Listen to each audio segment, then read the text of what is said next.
तर एक महत्त्वाची बातमी आपण पाहतोय। माणिकराव कोकाटे यांच्या याचिकेवर मुंबई हायकोर्टामध्ये सध्या सुनावणी सुरू आहे। न्यायमूर्ती आर्यन लड्ढा यांच्या खंडपीठासमोर ही सुनावणी होतीये।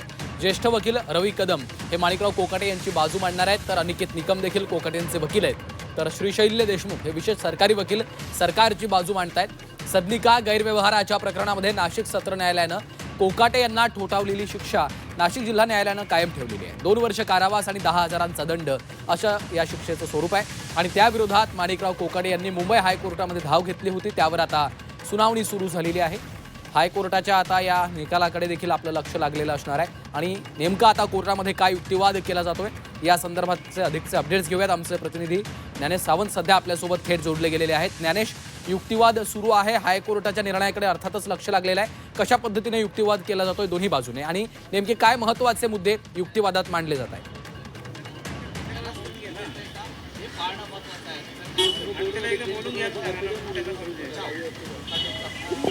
ज्ञानेश, माझा आवाज येतोय?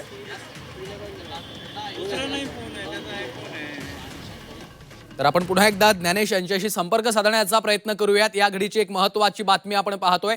माणिकराव कोकाटे यांच्या याचिकेवर मुंबई हायकोर्टामध्ये सुनावणीला सुरुवात झालेली आहे। न्यायमूर्ती आर्यन लड्ढा यांच्या खंडपीठासमोर ही सुनावणी होतीये। ज्येष्ठ वकील रवी कदम हे माणिकराव कोकाटे यांची बाजू मांडतायत, तर अनिकेत निकम देखील कोकाटे यांचे वकील आहेत। नाशिकमधील सदनिका गैरव्यवहाराच्या प्रकरणामध्ये माणिकराव कोकाटे आणि त्यांच्या बंधूंना ही शिक्षा सुनावण्यात आलेली आहे। शिक्षेच्या स्थगितीसाठी माणिकराव कोकाटे यांनी मुंबई हायकोर्टामध्ये धाव घेतलेली होती आणि त्यावर आता या सुनावणीला सुरुवात झालेली आहे। दोन्ही बाजूंना आता युक्तिवाद सुरू झालेला आहे। तर श्रीशैल्य देशमुख हे विशेष सरकारी वकील म्हणून सरकारची बाजू मांडतायत। सदनिका गैरव्यवहाराच्या प्रकरणामध्ये नाशिक सत्र न्यायालयानं कोकाटे यांना शिक्षा ठोठावलेली होती। नाशिक जिल्हा न्यायालयाने ही शिक्षा कायम ठेवली। 2 वर्ष कारावास आणि 10,000चा दंड असं या शिक्षेचं स्वरूप आहे। तर अटकेविरोधात कोकाटे आता हायकोर्टात गेलेले आहेत आणि त्यांच्या याचिकेवर आता सुनावणी सध्या सुरू आहे। दोन्ही बाजूने या ठिकाणी युक्तिवाद केले जात आहेत। कोकाटेंच्या याचिकेवर हायकोर्टात सुनावणी सुरू झालेली आहे।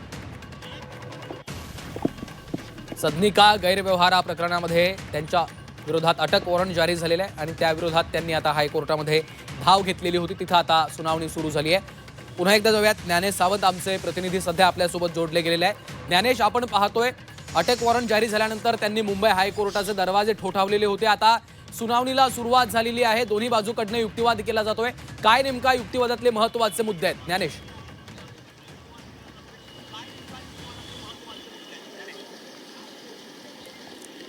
आता नाशिक सत्र न्यायालयाने माणिकराव कोकाटे यांना दोषी ठरवल्यानंतर, त्यांना शिक्षा सुनावल्यानंतर, दंड ठोठावल्यानंतर माणिकराव कोकाटे पूर्णपणे अडचणीत आलेले आहेत आणि आता स्वतःवरचे आरोप खोडून काढणं, राजकीयदृष्ट्या स्वतःचा बचाव करणं आणि 30 वर्षापूर्वीचं जे काही प्रकरण आहे ते कसं स्वच्छ होतं तेव्हा आणि ते वस्तुस्थितीला धरून होतं, या प्रकरणामध्ये माणिकराव कोकाटे आणि त्यांच्या कुटुंबियांनी जी काही कागदपत्र सादर केली होती सदनिका घेण्यासाठी, तिचा ताबा घेण्यासाठी किंवा त्या योजनेचा लाभ घेण्यासाठी, या संदर्भातली सगळी कागदपत्र ही सगळी कागदपत्र ही पुरेशी होती। त्याला एक बेस होता, आधार होता आणि त्या काळातलं उत्पन्न गृहीत धरून ती पुरावे मिळवले होते। ही बाब आम्ही तेव्हा निदर्शनास आणून दिली होती आणि हे राज्य सरकारच्या तेव्हा का लक्षात आलं नाही असे आता उलट प्रश्न करून वकील या माणिकराव कोकाटेंची बाजू मांडतायत। माणिकराव कोकाटेंच्या बाजूने रवी कदम ही त्यांची बाजू मांडतायत। मात्र या प्रकरणामध्ये माणिकराव कोकाटे यांनी जी काही कागदपत्र दाखवलेली आहेत ती अतिशय त्या वस्तुस्थितीला धरून होती, त्यामध्ये कुठच्याही फसवाफसवी झालेली नाही अशा पद्धतीची भूमिका ते मांडताना दिसत आहेत। निश्चितच आपण पाहतोय कुठेतरी आता या स्वतःच्या उत्पन्नासंदर्भात योग्य माहिती न देता सादर केलेल्या प्रतिज्ञापत्रावर सही करणं म्हणजे बनावट कागदपत्र तयार करणं नाही, असं देखील युक्तिवाद आता कोकाटेंच्या वकिलांनी कोर्टात केलेला आहे। त्या संदर्भातले काय अपडेट्स?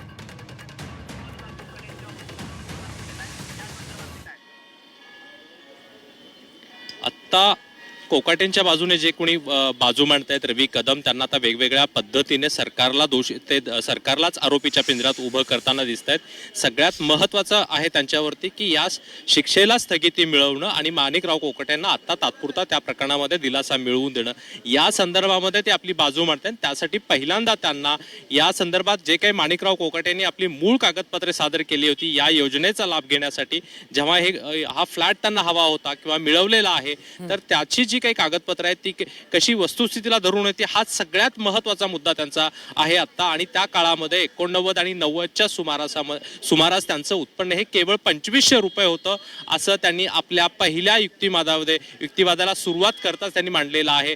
त्यामुळं ती सगळी काय स्थिती होती ही कुठेही फसवणूक करणारी नाही, ती वस्तुस्थितीला धरूनच आहे आणि ती होती असंच त्यांचं म्हणणं आहे. ज्ञानेश, याच्यामध्ये माणिकराव कोकाटे यांची बनावट सही हा एक देखील महत्त्वाचा मुद्दा या युक्तिवादादरम्यान पुढे आलेला आहे. ते नेमकं प्रकरण काय आहे? बनावट सहीचा नेमका काय मुद्दा आहे?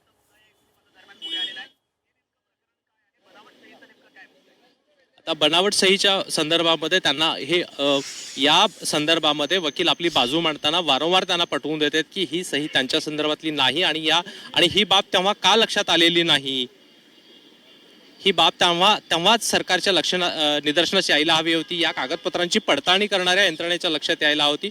या कागदपत्रांची छाननी करणं अपेक्षित होतं आणि तेव्हा केल्यानंतर ही बाब तेव्हा खोटी ठरली नाही, तेव्हा कुठेही निदर्शनास आणून देण्यात आलेली नाही. अशा पद्धतीची भूमिका त्यांची आहे. ज्ञानेश, कुठेतरी आपण पाहतोय खरं तर कोर्टाने शिक्षा ठोठावल्याच्या नंतर ही सगळी कारवाई सुरू झाल्याच्या नंतर आता त्या ज्या यंत्रणा होत्या त्या यंत्रणांचीच कशा पद्धतीनं चूक आहे, कशा पद्धतीनं छाननी करताना यंत्रणा कमी पडल्या असं सांगण्याचा प्रयत्न या ठिकाणी आता कोकाटे यांच्या वकिलांकडनं केला जातोय.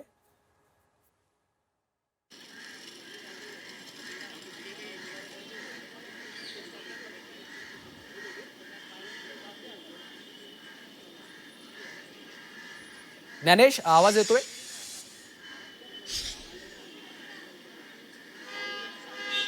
तर कोकाटे यांच्या याचिकेवर आता हायकोर्टामध्ये सुनावणी सुरू झालेली आहे आणि त्या ठिकाणी आता हा युक्तिवाद केला जातोय. वार्षिक उत्पन्न 89 ते 94 पर्यंत ग्राह्य धरण्याबाबत उल्लेख नाही असं देखील कोकाटेंच्या वकिलांनी स्पष्ट केलेलं आहे. त्यामुळे आता युक्तिवादाला सुरुवात झाली आहे. वार्षिक उत्पन्नासंदर्भात वर्तवलेल्या अंदाजावर देखील वकिलांनी आक्षेप घेतल्याचं आता समोर येते. त्यामुळे दोन्ही बाजूने आता युक्तिवाद सुरू झालेला आपण पाहतोय. तर कोकाटे यांच्या वकिलांकडनं देखील न्यायालयामध्ये हा महत्त्वाचा युक्तिवाद या ठिकाणी पार पडतोय. स्वतःच्या सहीनं कागदपत्र ही फसवणूक नसल्याचं त्यांचं म्हणणं आहे. मजकूर बरोबर नसल्यामुळं ते फोर्जरी लागू होत नाही असा देखील युक्तिवाद आता कोकाटेंच्या वकिलांनी हायकोर्टामध्ये केलेला आहे. पुन्हा एकदा जाऊयात. ज्ञानेश सावंत आमचे प्रतिनिधी आपल्यासोबत जोडलेले आहेत. ज्ञानेश, आपण पाहतो एकीकडे आता युक्तिवाद सुरू झालाय, दुसरीकडे सरकारी वकील हे नॉन बेलेबल वॉरंट जारी झालेलं आहे, पण अजून ते सरेंडर झालेले नाही आहेत. प्रोटेक्शन सोमवारपर्यंत द्यावं असं देखील रवींद्र कदम यांनी म्हटलेलं आहे. या संदर्भात काय अपडेट्स आहेत?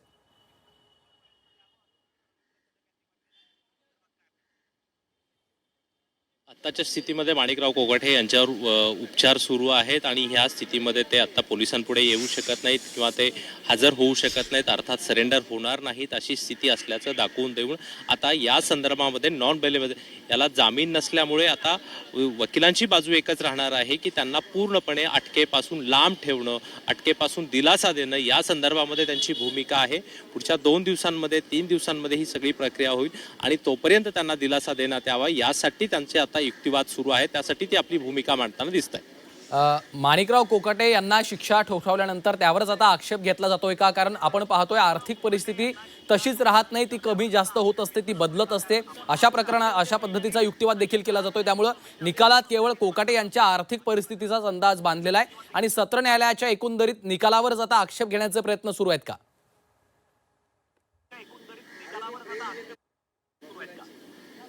एकतर मुळात या सगळ्या कालावधीमध्ये गेल्या 30 वर्षामध्ये माणिकराव कोकाटे हे राजकारणामध्ये मोठे झालेले आहेत. ते राज्य सरकारमध्ये मंत्री राहिलेले आहेत. आपण पाहतोय मागच्या सरकारमध्ये ते कृषी मंत्री होते, त्यांना तर राजीनामा द्यावा लागला होता आणि याच कालावधीमध्ये त्यांच्याकडे राज्याचं क्रीडा आणि युवक कल्याण खातं आलं होतं आणि या सगळ्या त्यांच्या राजकारणामध्ये ते सुरुवातीला आपल्याला माहीत आहे शिवसेनेमध्ये होते, काँग्रेसमध्ये होते आणि राष्ट्रवादी काँग्रेसमध्ये. या त्यांच्या अनेक वर्षांच्या राजकारणामध्ये आमदारकीच्या काळामध्ये त्यांचं उत्पन्न मोठ्या प्रमाणात वाढलेलं आहे.